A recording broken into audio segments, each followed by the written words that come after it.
ആദ്യം തന്നെ പരിശുദ്ധ അമ്മയ്ക്കും തിരുക്കുമാരൻ 1000 നന്ദി. എൻ്റെ പേര് സാനിയ. ഞാൻ വരുന്നത് ആലപ്പുഴ ചുനക്കരയിൽ നിന്നാണ്. ഞാനിവിടെ ആദ്യമായിട്ട് ഉടമ്പടി എടുക്കുന്നത് 30/8/2024 ഞാൻ ഉടമ്പടി എടുക്കാനുള്ള കാരണം, ഞാൻ പഠിക്കുന്നത് ബാംഗ്ലൂരാണ്, നേഴ്സിംഗ് ആണ് പഠിക്കുന്നത്.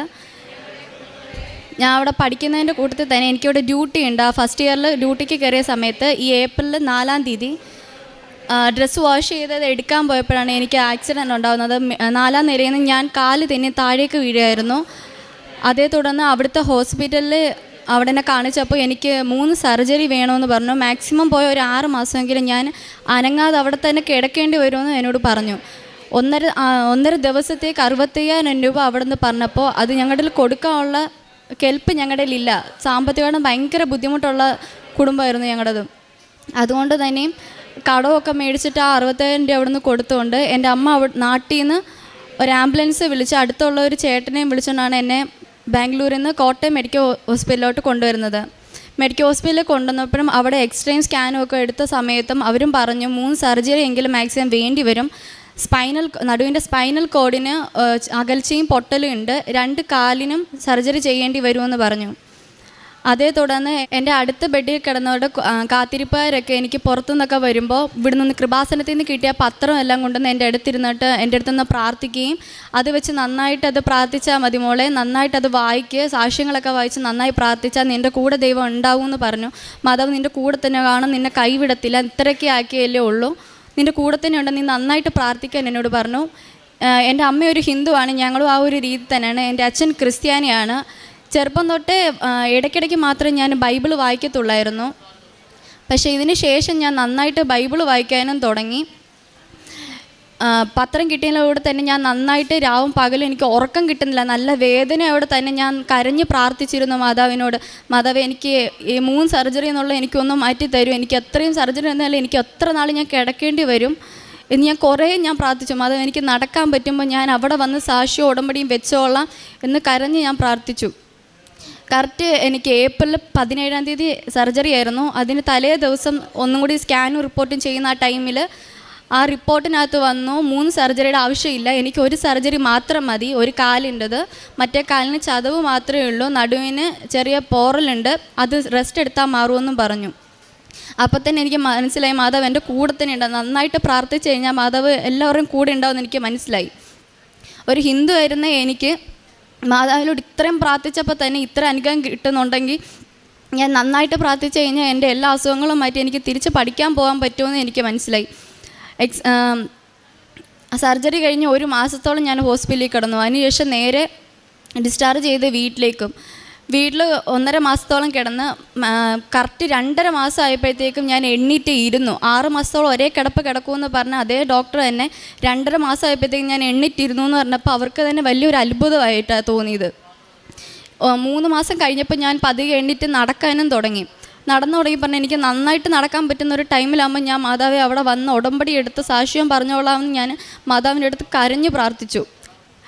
അതേ ടൈമിൽ തന്നെ ഞാൻ നന്നായിട്ട് പ്രാർത്ഥിച്ചു. എനിക്ക് എൻ്റെ കുടുംബത്തിന് 6.5 ലക്ഷത്തോളം നല്ല കടബാധ്യത ഉണ്ടായിരുന്നു. വീട് പണിയും പൂർത്തിയാക്കാതിരുന്ന ആ ഒരു രീതിയിലായിരുന്നു.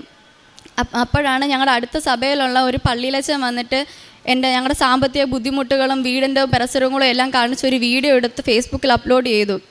അതുവഴി 3-4 ദിവസത്തിനുള്ളിൽ തന്നെ ഞങ്ങൾക്ക് കടബാധ്യതയെല്ലാം തീർത്ത് ഞങ്ങളുടെ വീട് പണി പൂർത്തീകരിക്കാൻ തന്നെ ഞങ്ങളുടെ അടുത്ത് തന്നെയുള്ള ഒരാളായിരുന്നു ക്രിസ്ത്യാനികൾ. അവർ വന്ന് ഞങ്ങളുടെ വീട് പണി എത്രയും പെട്ടെന്ന് പൂർത്തീകരിച്ച് തരാം, ഒരു കുഴപ്പമില്ല, മോളുടെ അസുഖങ്ങളെല്ലാം മാറി നന്നായിട്ട് പഠിക്കാനുള്ള വക ഉണ്ടാക്കാതെന്നൊക്കെ പറഞ്ഞുകൊണ്ട് ഞങ്ങളുടെ കൂടെ തന്നെ നിന്ന് ഞങ്ങളെ സപ്പോർട്ട് ചെയ്തു.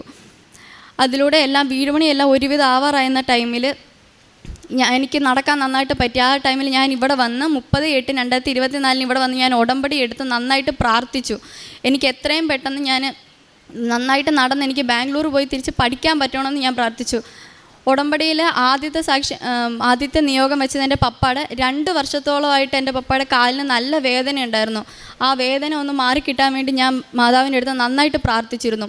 ഇവിടുന്ന് കിട്ടിയ തൈലവും ഉപ്പും എല്ലാം ഞാൻ നന്നായി നന്നായിട്ട് പ്രാർത്ഥിച്ച് പപ്പായുടെ കാലിൽ കുരിശ് വരച്ച് കൊടുത്തിരുന്നു. 2 വർഷത്തോളമായിട്ട് മാറാണ്ടിരുന്ന പപ്പായുടെ മുട്ടുവേദന 2 ആഴ്ച കൊണ്ട് പപ്പായുടെ കാല് സുഖമായിട്ട് പപ്പ നടക്കാനൊക്കെ തുടങ്ങി. അതിലൂടെ പപ്പ നന്നായിട്ട് വെള്ളം അടിക്കുന്ന ഒരു ഇതായിരുന്നു, നന്നായിട്ട് കള്ളു കുടിക്കുമായിരുന്നു. ഉപ്പ് നന്നായിട്ട് പ്രാർത്ഥിച്ച് കഴിക്കുന്ന ഭക്ഷണത്തിലൊക്കെ ഇട്ട് നന്നായിട്ട് കഴിക്കാൻ പറഞ്ഞു ഞാൻ. അതിലൂടെയും പപ്പ 1 മാസത്തിനുള്ളിൽ വെള്ളവടിയെല്ലാം നിർത്തി. പപ്പ ജോലിയൊന്നും ഇല്ലാതെ വീട്ടിൽ ഇരിക്കുമായിരുന്നു. അതിനുശേഷം 1 മാസത്തിന് ശേഷം പപ്പയ്ക്ക് ചെന്നൈയിലൊരു ജോലി കിട്ടുകയും അവിടേക്ക് പോവുകയും ചെയ്തു. വീട് പണി ആ സമയത്തോടും പൂർത്തീകരിച്ച് അവിടുന്ന് ഞങ്ങൾക്കിപ്പോൾ പെരവാസത്തിൽ കഴിഞ്ഞ് ഞങ്ങൾ വീട്ടിൽ താമസവും തുടങ്ങി. അതിലൂടെ എനിക്ക് ജോസഫ് അച്ഛൻ്റെ ഒരു പ്രാർത്ഥന ഉണ്ടായിരുന്നു. അതിൽ ജോസഫ് അച്ഛൻ പറയുകയുണ്ടായിരുന്നു ഒരു സാക്ഷ്യം വയ്ക്കൽ. ആ സാക്ഷ്യത്തിൽ ആ കുട്ടിയുടെ ബർത്ത്ഡേ അന്ന് ആ കുട്ടി വെച്ചിരുന്ന നിയോഗങ്ങൾ സഫലമായി എന്നാണ് ഞാനത് കേട്ടത്. അപ്പോൾ ഞാനും ഇങ്ങനെ വിചാരിച്ചു എൻ്റെ ബർത്ത്ഡേയും വരാൻ പോകുന്നു, അപ്പോൾ ഞാൻ വെച്ച നിയോഗങ്ങൾ എനിക്ക് അന്ന് സാധിച്ചു കിട്ടുമല്ലോ എന്ന് ഞാനിങ്ങനെ ചിന്തിച്ചിരുന്നു. കറക്റ്റ് എൻ്റെ ബർത്ത്ഡേ ഒക്ടോബർ 23 അത് കഴിഞ്ഞ് 2 ദിവസത്തിനുള്ളിൽ എൻ്റെ ചേച്ചി എന്നോട് വിളിച്ച് പറഞ്ഞു, നിനക്ക് നടക്കാനൊക്കെ ഒക്കുമല്ലോ, കുഴപ്പമൊന്നുമില്ലല്ലോ, അങ്ങനെയാണെന്നുണ്ടെങ്കിൽ നീ ബാംഗ്ലൂർക്ക് വാ. പ്രിൻസിപ്പൾ പറഞ്ഞു നടക്കാനൊക്കെ പറ്റും, ഇരിക്കാനൊക്കെ പറ്റുമെന്നുണ്ടെങ്കിൽ എക്സാം എഴുതാൻ മോള് വാ എന്ന് പറഞ്ഞുകൊണ്ട് എന്നെ വിളിച്ച് പറഞ്ഞു. അന്നേരം തന്നെ ഞാൻ ഫോൺ അങ്ങോട്ട് മാറ്റി വെച്ചിട്ട് പെട്ടെന്ന് തന്നെ മാതാവിൻ്റെ അടുത്ത് പോയിട്ട് കരഞ്ഞ് പ്രാർത്ഥിച്ചു. 1000 നന്ദി ഞാൻ പറഞ്ഞു മാതാവിൻ്റെ അടുത്ത്. അത്രത്തോളം എനിക്ക് തന്നു മാതാവിന് 1000 നന്ദിയുണ്ട്. ഇവിടുന്ന് തന്ന പത്രങ്ങളെല്ലാം ഞാൻ നന്നായിട്ട് പ്രാർത്ഥിച്ച് ഇവിടുന്ന് തന്ന തൈലങ്ങൾ ഞാൻ നന്നായിട്ട് പ്രാർത്ഥിച്ച് അത് കുരിശ് വരച്ച് ഉപ്പ് ഇട്ട് ഞാൻ അമ്മയിൽ കൊടുത്തു വിട്ടു. എനിക്ക് പോകാൻ പറ്റാത്തൊരു സിറ്റുവേഷനിലായിരുന്നു.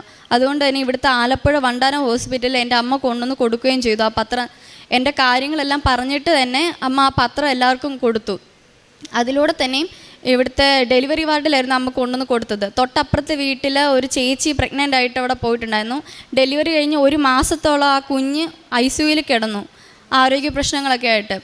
അമ്മ ആ പത്രം കൊണ്ടുവന്ന് ആ ചേച്ചിയുടെ കയ്യിൽ കൊടുത്തിട്ട് നന്നായിട്ട് പ്രാർത്ഥിക്കുമ്പോൾ ദൈവം നിൻ്റെ കൂടെ ഉണ്ടാവും എന്ന് അമ്മ പറഞ്ഞ് 3-ാം ദിവസം അവർ വിളിച്ചു പറഞ്ഞു അതെല്ലാം കുഴപ്പമില്ല, ഡിസ്ചാർജ് ആക്കി ഞങ്ങൾ വീട്ടിൽ വന്നു എന്ന്. അത്രയ്ക്ക് നല്ല അനുഗ്രഹമാണ് മാതാവ് ഞങ്ങൾക്ക് തന്നിട്ടുള്ളത്. അത് പോരാഞ്ഞിട്ട് കാരുണ്യ പ്രവർത്തനങ്ങളായിട്ട് ഞാൻ അടുത്തുള്ള എൻ്റെ ബർത്ത്ഡേ അന്ന് തന്നെ ഞാൻ അടുത്തുള്ള ഒരു സ്നേഹ വീട്, അവിടെ വാർദ്ധക്യമായിരുന്ന അച്ഛനമ്മമാരൊക്കെ താമസിക്കുന്ന ഒരു സ്ഥലമാണ്, അവിടെ പോയിട്ട് ഫുഡ് കൊടുക്കുകയും അവിടെ വെച്ച് തന്നെ കേക്ക് മുറിച്ച് അവരുടെ എല്ലാവരുടെയും കൂടെ സന്തോഷകരമായിട്ടിരിക്കുകയും ചെയ്തു. അതുകൂടാതെ തന്നെ എൻ്റെ അമ്മയുടെ അടുത്തുള്ള വീട്ടിലൊക്കെ അവിടുത്തെ വീട് പണി നടന്നുകൊണ്ടിരിക്കുക. അപ്പോൾ 2 പേർക്ക് ധനസഹായങ്ങളും എൻ്റെ അമ്മ കൊടുക്കുകയുണ്ടായി. അതെല്ലാം തന്നത് മാതാവാണ്. മാതാവിനും തിരുക്കുമാരനും 1000 നന്ദിയുണ്ട്. അതുപോലെ തന്നെ ഉടമ്പടി എടുക്കുന്നതിന് മുന്നേ ഞാൻ നന്നായിട്ട് പ്രാർത്ഥിച്ചു വന്നു. പക്ഷേ ബൈബിളും അന്നൊന്നും എൻ്റെ കയ്യിലില്ലായിരുന്നു. ബൈബിളൊക്കെ വീട്ടിലായിരുന്ന ടൈമിൽ എനിക്ക് പ്രാർത്ഥിക്കാനൊന്നും അത്ര ഇത് പറ്റിയിട്ടുണ്ടായിരുന്നില്ല. പക്ഷേ ഉടമ്പടി എടുത്തതിന് ശേഷം നന്നായിട്ട് ഞാൻ ബൈബിള് വായിക്കുകയും നന്നായിട്ട് പ്രാർത്ഥിക്കുകയും ചെയ്യുമായിരുന്നു. അത്രത്തോളം ദൈവത്തിനോട് അടുക്കുകയും ഞാൻ ചെയ്തിട്ടുണ്ടായിരുന്നു. ഉടമ്പടി എടുക്കുന്നതിന് മുന്നേ ഞാൻ എൻ്റെ മനസ്സിൽ ഫുള്ള് നെഗറ്റീവ് തോട്ട്സ് ആയിരുന്നു വന്നിട്ടുണ്ടായിരുന്നത്. പക്ഷേ ഉടമ്പടി എടുത്തതിന് ശേഷം എനിക്ക് നല്ല പോസിറ്റീവായിട്ടുള്ള തോട്ട്സ് വരാൻ തുടങ്ങി, നല്ല പോസിറ്റീവായിട്ടുള്ള കാര്യങ്ങളുമാണ് ഉണ്ടാകുന്നത്. ഞാൻ ഭയങ്കര ഹാപ്പിയാണ്. ഇപ്പോഴത്തെ ഈ ഒരു ജീവിതം നല്ലൊരു ഹാപ്പി ആയിട്ടുള്ള ജീവിതം തന്നെ ആയിരുന്നു. അതിന് മുമ്പ് ഞാൻ ഭയങ്കര ദുഃഖിച്ചിട്ടുണ്ടായിരുന്നു. ഓരോ കാര്യങ്ങളും വരുമ്പോഴും എനിക്ക് ഭയങ്കര വിഷമമായിട്ടുള്ള കാര്യങ്ങളായിരുന്നു എൻ്റെ ജീവിതത്തിൽ ഉണ്ടായിക്കൊണ്ടിരുന്നത്. പക്ഷെ അതിനുശേഷം ഇപ്പം എൻ്റെ ജീവിതത്തിൽ ഉണ്ടാകുന്ന എല്ലാം എനിക്ക് സന്തോഷകരമായ കാര്യങ്ങൾ, നല്ല കാര്യങ്ങളുമായിരുന്നു. പുറപ്പാടിൻ്റെ പുസ്തകം 33:14 കർത്താവ് പറഞ്ഞു, ഞാൻ തന്നെ നിന്നോട് കൂടെ വരികയും നിനക്ക് ആശ്വാസം നൽകുകയും ചെയ്യും. സാനിയ എന്ന ഈ മകൾ തൻ്റെ ജീവിതത്തിൽ വന്ന വളരെ ഗുരുതരമായ ഒരു അപകടത്തിൽ പരിശുദ്ധ കൃപാസന മാതാവിൻ്റെ സംരക്ഷണയിൽ ലഭിച്ച ആരോഗ്യത്തെയും പുതുജീവിതത്തെയുമാണ് സന്തോഷത്തോടു കൂടി ഈ അൾത്താരയിൽ സാക്ഷ്യപ്പെടുത്തുന്നത്. മകൾ ബാംഗ്ലൂരിൽ നഴ്സിംഗിന് പഠിക്കുമ്പോൾ കാല് തന്നെ 4-ാം നിലയിൽ നിന്നും നിലത്ത് വീഴുകയും ശരീരത്തിന് വളരെ ഗുരുതരമായി പരിക്ക് പറ്റി ആശുപത്രിയിലായതാണ് മകൾ സൂചിപ്പിച്ചത്. അവിടെ വലിയ തുക ചികിത്സയ്ക്ക് വേണ്ടിവരും എന്ന് കാണുമ്പോൾ അവിടെ നിന്ന് കോട്ടയം മെഡിക്കൽ കോളേജിലേക്ക് വരികയും 3-4 ഓപ്പറേഷൻ നിശ്ചയം ശരീരത്തിൽ വേണം എന്ന ബാംഗ്ലൂരിലും കോട്ടയത്തും ആദ്യം അത് വിധിയെഴുതുകയും ചെയ്യുന്നുണ്ട്. എന്നാൽ മകൾക്ക് അവിടെ ആശുപത്രിയിൽ നിന്നും കൃപാസനം പത്രം ലഭിച്ചു തുടങ്ങുകയും അത് വായിക്കും തോറും അമ്മ മാതാവിലുള്ള ശക്തമായ വിശ്വാസം കൂടി വരികയും ഓരോ സാക്ഷ്യവും അച്ഛൻ്റെ ലേഖനങ്ങളും കൂടുതൽ ദൈവത്തിൽ ആശ്രയിച്ച് അമ്മ മാതാവിൽ ശരണപ്പെട്ട് ജീവിതത്തെ സമർപ്പിച്ചാൽ അത് അനുഗ്രഹത്തിന്, സൗഖ്യത്തിന് വേഗം കാരണമാകുമെന്ന് മകൾക്ക് വിശ്വാസം വരികയും അതനുസരിച്ച് മകൾ പ്രാർത്ഥനയിൽ സമർപ്പിക്കുകയും ചെയ്യുന്നു. മകൾ ആ നാളുകളിൽ ആദ്യം പ്രാർത്ഥിച്ചിരുന്നത് ഒരു ഓപ്പറേഷൻ കൊണ്ട് കാര്യങ്ങളൊക്കെ ശരിയാകും വിധം എല്ലാം ഒന്ന് ക്രമപ്പെടുത്തി തരുവാനായിരുന്നു. ഓപ്പറേഷന് വേണ്ടി ആ വിധേയാവുന്ന ദിവസങ്ങളിൽ ഡോക്ടർമാരുടെ റീചെക്കപ്പിൽ 3 ഓപ്പറേഷൻ വേണ്ടെന്നും ഒറ്റ ഓപ്പറേഷൻ മതിയെന്നും പറഞ്ഞ് മകൾക്കത് അനുകൂലമാക്കി കൊടുക്കുന്നു.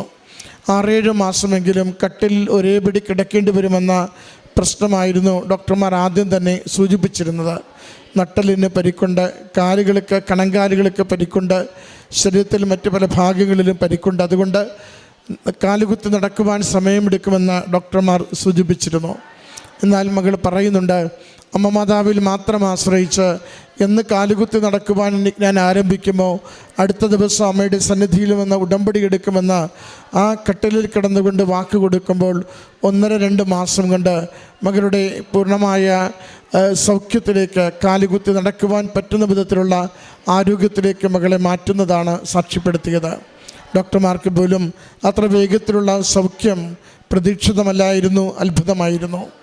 പിന്നീട് ഓരോ ദിവസവും മകളുടെ ജീവിതത്തിലുണ്ടായ മാറ്റങ്ങളെയാണ് സൂചിപ്പിച്ചത്.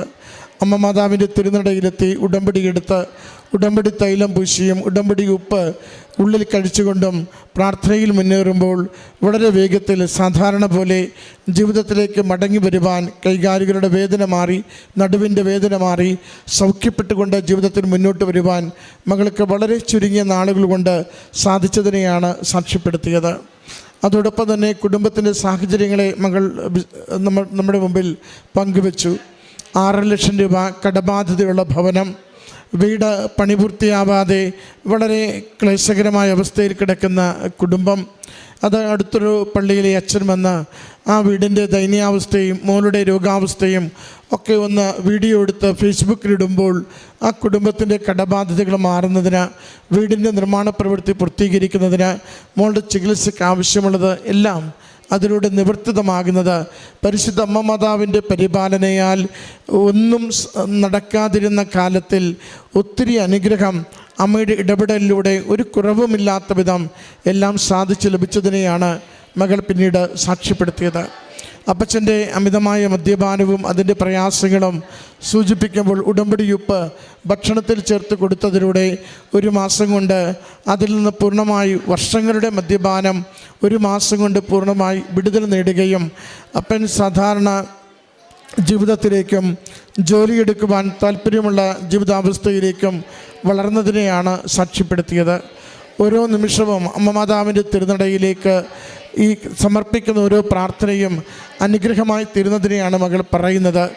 ബർത്ത്ഡേ ഗിഫ്റ്റായി എന്തെങ്കിലും ലഭിക്കണമെന്ന ആഗ്രഹത്തോടു കൂടി പ്രാർത്ഥിച്ചത് മകൾ സൂചിപ്പിക്കുന്നുണ്ട്. അച്ഛൻ്റെ ഉടമ്പടി ധ്യാനത്തിൽ നിന്നാണ് അങ്ങനെ ഒരു സന്ദേശം കിട്ടിയത് പോലും. അങ്ങനെ ബർത്ത്ഡേ ഗിഫ്റ്റിന് വേണ്ടി പ്രാർത്ഥിച്ചു കൊണ്ടിരിക്കുമ്പോൾ ഒരുപക്ഷെ ഇടയ്ക്ക് വെച്ച് മുടങ്ങുമായിരുന്ന പഠനം, ഇയർ റിപ്പീറ്റ് വരാമായിരുന്ന സാഹചര്യം അതെല്ലാം ഒഴിവാക്കിക്കൊണ്ട് മകൾക്ക് പരീക്ഷ എഴുതുവാൻ വേണ്ടി ബാംഗ്ലൂർക്ക് തിരികെ പോകുവാനും പഠനം തുടരുവാനുമുള്ള സാഹചര്യം അമ്മ മാതാവ് ഒരുക്കി കൊടുത്തതിനെ സാക്ഷ്യപ്പെടുത്തുന്നു.